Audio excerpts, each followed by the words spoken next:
local of this planet that doesn't have any control whatsoever of their emotions and their impulses.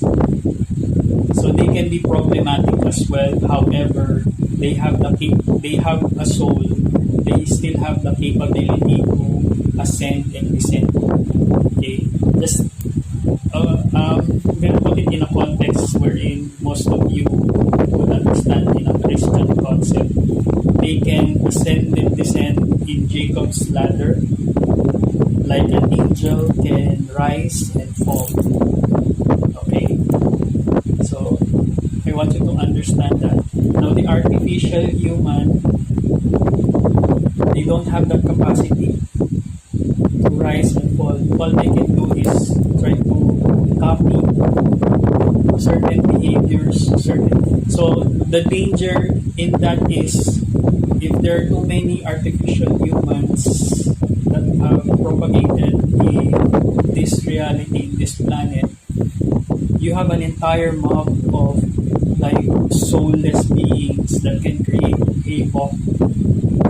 They can wreak havoc in this planet, and that is the cause for the alarm. Okay. I'm pretty sure other divine beings like me have received this type of message, and most probably they'll be talking about it, or they're aware of this message, because I'm not alone.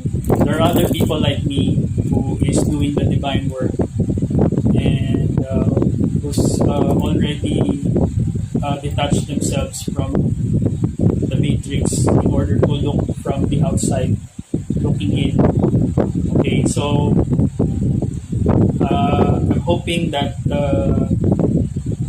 people like me out there, they're also being able to send that message out.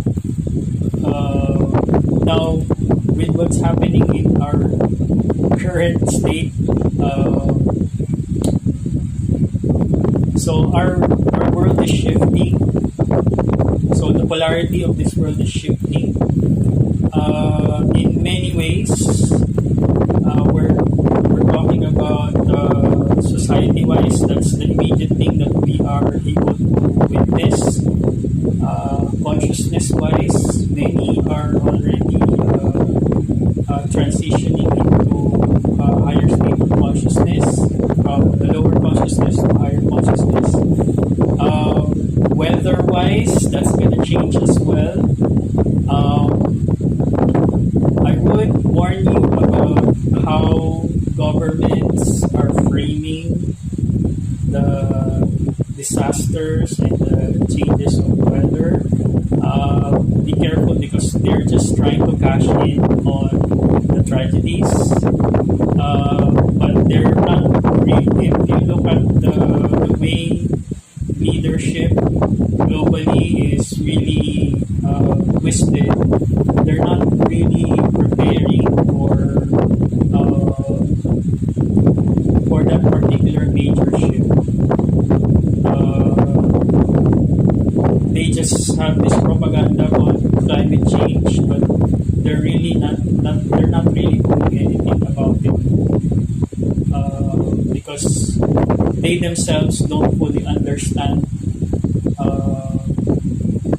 or they don't comprehend how these changes are occurring, because their minds are rooted in what has been programmed in them through propaganda and education of the same system that birthed them in their position. Okay, so it's really up to us who are aware to make the necessary decisions and decisive actions to prepare for any kind of changes in our climate and in our world, because our planet is alive.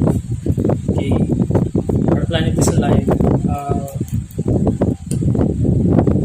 We named her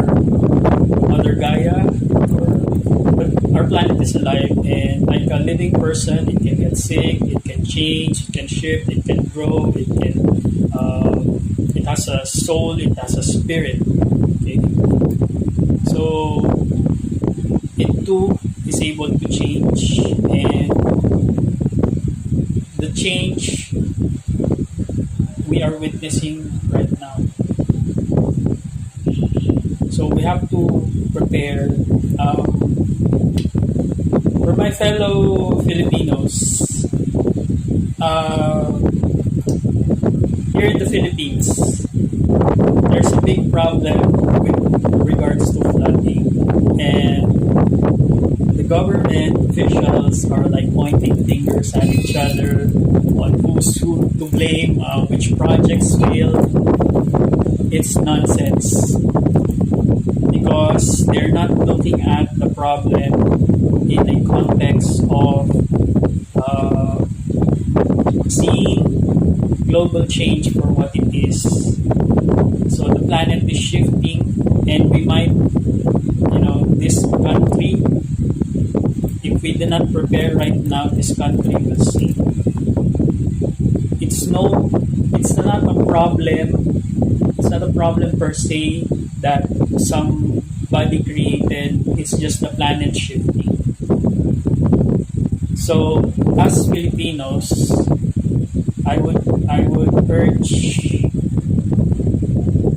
you guys, my fellow Filipinos, it's either we come together and start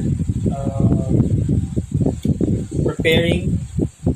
Either we're gonna have to live like our ancestors before, that they lived on top of the water. Okay, they did that before. They're floating cities. They did that before. Or should I say we did that before? Because back then, no. Okay, I'm not gonna tell you about that. We did that before. Floating cities. I'm just putting it out there. We might need, as Filipinos, we might need to build floating cities in the future, because with the changes happening, it's gonna get more problematic in terms of the rise of sea levels. Okay, so that I'm just putting it out there for people to be aware. Now it's up to you if you want to transfer to a different country. That's fine. It's your call. But if you want